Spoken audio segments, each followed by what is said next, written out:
1 minute. Cian Corla. Taoiseach, I want to ask you. Promised legislation. Sorry? Yeah, I know. Yeah, don't worry. Keep saying that to me. You think I'm going to talk about something entirely different. I want to ask you about promised legislation on housing.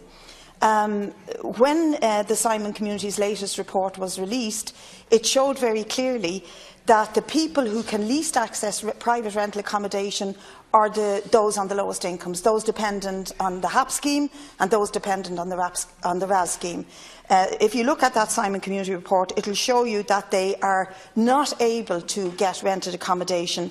And although I'm going to ask you when will the Housing Miscellaneous Bill be coming before the Dáil, I see it's down for priority in the autumn schedule, but we would like to know the exact date, please, if you can give me that.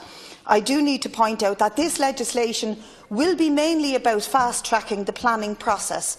And how will that help those people who today cannot access private rental accommodation, although they're being supported by the state to do so because the rents are so high and landlords don't want them? We have a real problem here on over-reliance on the market, a lack of social housing and a bill that's coming in to fast-track planning. This needs to be addressed, but we need the debate ASAP. And I'd like you to comment on the latest report from the Simon Community.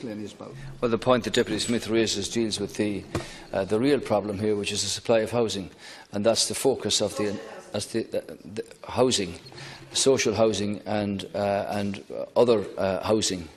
The shortage of housing supply has been the main cause because of the collapse of the entire construction industry during and after the recession, and that's the focus of the housing programme put forward by government.